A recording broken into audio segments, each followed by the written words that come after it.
Welcome back to the channel. Today we're going to be doing Choosing Beggars. Our first one, sister talks crap behind my back, then throws a fit when I won't buy her gas cigarettes anymore, once I catch her. My sister smokes. Not great to start off with. On top of that, she smokes very expensive cigarettes where we live. Each pack is almost $10. That's pretty pricey here. Cheap packs are like $4. Which I didn't really care about before when she had a job because how she spends her paycheck, the parts not being used to care for her kids anyway, isn't really my business. But she quit her job, during the pandemic, a month or so ago, because she, and I quote, don't want to deal with that bitch boss of mine anymore, and was coasting on the money she had saved. Well, now she's out of money, shocker, and instead of looking for another job, she's going to try to sell her car. But in the meantime, she's broke with no way to buy cigarettes. I don't smoke, so she can't bum anything off of me. But our mom smokes, so sis could technically bum a couple off of her. But she doesn't because mom smokes those shitty, cheap cigarettes. No, she wants her brand of cigarettes. She's never heard the term beggars can't be choosers, it seems. So she's been in a pissy mood for a full week because she can't afford her expensive cigarettes, won't accept any cheap ones, and none of us are coughing up the $10 to buy her a pack. She'll blow through in maybe a week.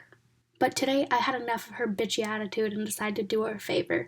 I said if she wanted to go through a Place A drive-thru for me so I could get us some food, her kids included, then I'd help get her some gas and a pack of cigarettes. She eagerly agreed, but rejected my offer to get her any food. And Place A wasn't open yet. It was like 9:30 a.m. and they opened after 10 a.m., so she'd have to wait till they opened. Then she sort of paused and asked if I really wanted food from Place A and not Place B, which is closer. Place B is legit right next to the gas station, while Place A is maybe like 2 buildings down, so still very close. I say no, I've been craving something Pacific from Place A, so she relents and says okay, and that she's gonna be sitting outside drinking coffee until then. So maybe 20 minutes go by, and I go out to give sis a written list of what to get, cause she has not a great memory and will forget stuff. And I get close to the side porch door, which is open, and I hear her bitching about having to go through the drive-thru for me to our mom. Just how I'm so rude for asking her to drive so far, and how Place A is just so fucking gross, and how she didn't even want to do this anyways. While I hear our mom tell her to be grateful because no one else was offering to buy her food, gas, and her fancy cigarettes. Well, sis scoffed and started saying something else, but I walked outside and she shut up. Mom and her had a wide-eyed look, but I reached down, plucked my card, which she was gonna use to get everything, from her hand and just said, "Never mind, I don't want to burden you. I'll just order through DoorDash instead," and then walked back inside. She tried to call me back and said she was just messing around, but I ignored her, and when it was made clear I wasn't buying her shit or coming back, I heard her pitching a huge baby fit. And our mom was laughing, telling her she did this to herself by being ungrateful. So yeah, sis threw her fit and wore herself out before going and sitting in her car for a few hours to pout. I really had no issue helping her if she did a little favor for me in return, but I'm not going to help anyone who bitches about said help behind my back. Well, we do have ourselves a choosing beggar here, because not only does she want a certain type of cigarettes, which is in a pandemic and you quit your job, people are out there trying to make money, bro, and you're just like, I don't want to deal with my boss. I understand if it would be a toxic environment, but just be like, nah, I ain't feeling my boss today. I'ma quit. I don't know about that, man. And you got kids, and you just pouted in the car for hours. Who's watching your kids during this? I'm guessing your mom and your brother? Do you have, no responsibility, my man? By man, I mean her. I just use that as a figure of speech. So for our next post, we're going to be tackling a little dialogue.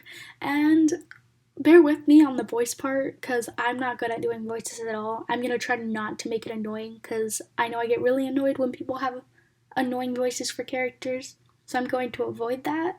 So if they don't sound that much different, please forgive me. Yesterday, my classmate texted our class chat saying that she wants every person who draws to DM her. Me, a longtime digital artist with years of experience and full-blown equipment, text her asking what's the deal. The following conversation occurs. Hey, I heard you were looking for an artist? Oh, hi, yeah, I have this little project in mind. Maybe you could help out. Sure, what's up? Okay, so I need y'all to draw some people from our class as a gift for our teacher. Ooh, seems interesting. So, you want me to draw a couple people as a colored drawing? Yes, that would be perfect. Oh, and you should also draw us with, attributes. Nikki with the microphone in her hand, and oh, full body, of course. Sure, what's the deadline? And how many people are drawing? Monday, please. And apart from you, it's 2 people, so it's like 10 to 12 drawings per person. Monday's in 2 days. Jesus, do you really have enough of a budget for this? I mean, it's still not enough time, but even if I agreed, that'd cost crazy amounts. What do you mean, budget? It's a gift for our teacher, therefore yours as well, so why would we pay you? Oh, so you want me to do free work with the deadline in 2 days, when I won't even be home for most of the time? I'm visiting my sister. Oh, if you don't want to do it, just say it. Everyone will know how rude you are not wanting to make a gift for our teacher. Yeah, I won't do this. Good luck looking for slaves, though. Okay, while that was short, I have to admit, I had a lot of fun doing the little voice. It was so fun.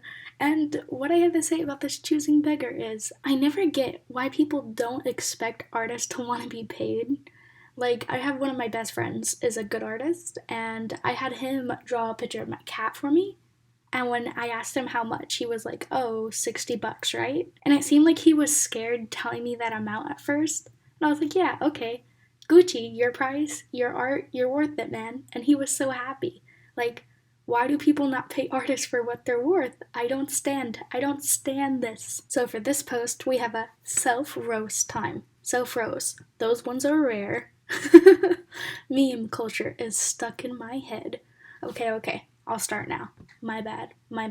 Okay, so when I was like 15, I was, oh god, just such an asshole. There are reasons for most of it, but none of them explain what in the hell possessed me to pull this crap. Right, so it was nearing the holidays, and I living in Texas. Now, Texas, being populated heavily by Latinos and Hispanics, abounds with tamales makers come Christmas time, to the point where it's a near certainty that someone in your social circle makes tamales with their family. Well, my best friend at the time comes to school with a container of tamales. She's offering them to people we know, but not me, because she knows me, and she's not a moron. At this point, I'd never tried a tamale, didn't even know how to properly eat them, and my point of reference was the hot tamale candy, and honest to God, I never really wanted to try them since they didn't seem particularly appealing to me. But my bestie was offering them to everyone around us and hadn't even bothered to ask me. I don't remember how I did it exactly, but I essentially kept bargaining her with, hey, you didn't offer to me, and I want to try one, and probably a bunch of other crazy statements. Well, I was being an asshole and she wanted the quickest way to shut me up. Unfortunately, she didn't take it. Instead, she offered me a tamale. I believe she even gave me the choice of cheese or meat. And somehow, I thought it was totally okay to actually complain to her that I didn't like her tamales. I actually complained that the food I'd nagged for, which my friend knew I wouldn't like, hence her lack of offer, and got for free, I might add, weren't something I enjoyed. I mean, even from my memory, I remember it being equivalent complaining the entire Mexican/Tex-Mex flavor palette wasn't to my liking. How dare the culture of her heritage not consider my taste buds? My friend and I grew apart and lost touch a few years ago. I don't remember everything about her. I don't even always remember how she looked. But damn if I don't remember the look on her face when I pulled that shit. She looked like she was about to clock me. I wouldn't have blamed her, honestly. But instead, I think she just pointed out how this was literally the definition of no one asking me. My friend knew I wouldn't be able to appreciate it, because at the time, Tex-Mex/Mexican food was so different to what I knew. When we went to Mexican restaurants, I would have clear anxiety attacks not knowing what to choose. I also did this with barbecue, so I've never been able to get a handle on appreciating any of it, since it immediately caused me distress. But a few years later, when I stopped being such a C-word, my mom doesn't let me say that word. Yes, I know I'm 18, but I have a thing against that word now. And got on some anxiety meds, I ended up making tamales with her family, and I even got to take some home. It was awesome, and so were they. So I am happy with that ending, because tamales are smack. Mexican food, even though I am half Mexican, I can't handle spice.